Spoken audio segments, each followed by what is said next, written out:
Hello, my name is Ramon Nkatlo, all the way from Fanabil Park in Bophelong. Our anchor scripture for today will be Jeremiah 29 verse 11. For I alone knows the plans I have for you, the plans not to harm you, but to prosper you. So the Bible also says in Mark 11:24, whatever you desire, when you pray, believe you have received it and you shall have it. Simply means prayer comes from desire. Whenever we have a desire in our spirit, whenever we have desire in our physical selves, we go to God through prayer. Therefore, desire ushers prayer. Prayer comes from desire. Prayer originates from desire. So the Bible also says, one day the disciple of Jesus Christ asked him, Teacher, teach us how to pray. Teach us how to pray. Remember, prayer comes from desire. And Jesus says, I do nothing unless I hear my Father, unless I see my Father do, neither do I say anything unless I hear my Father say. So when Jesus was teaching them the Lord's Prayer, he was actually expressing the desire of God. So the Lord's Prayer is not just a religious recitement. It's not just a normal prayer that we are used to from early ages. It is the expression of the desire of God, because prayer comes from desire. Now, the Lord's Prayer, if it is a desire of God, let's look into it. What does God desire us to do? What does God desire us to do?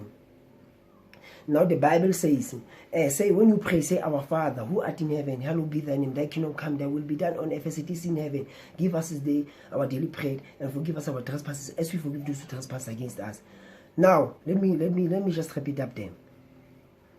In this prayer, we notice few things.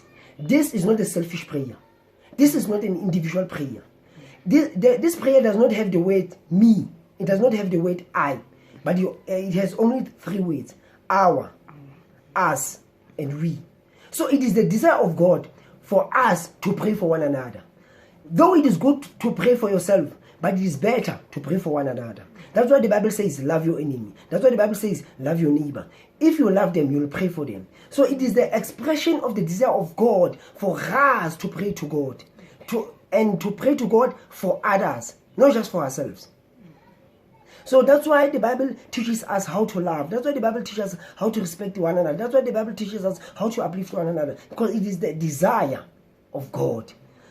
Now, back to my anchor scripture, Jeremiah 29. When you look at the scripture from the contextual background, you'll notice that from the verse 1 of the chapter 29, God instructs Jeremiah to write to his brothers and sisters who are in captivity in Babylon.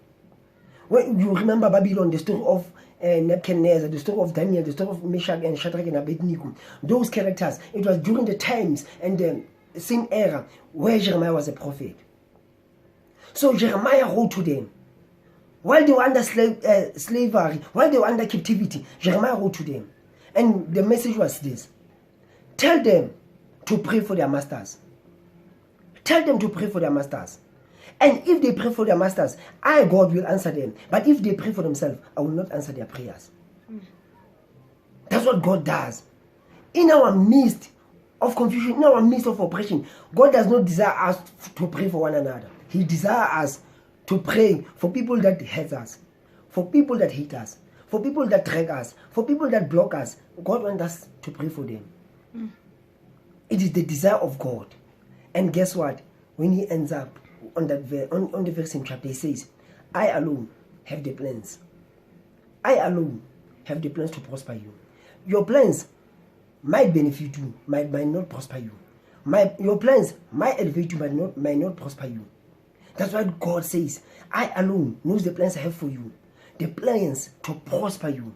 He makes it very clear, the plans to prosper you. But he speaks such verse after he asked so much from you.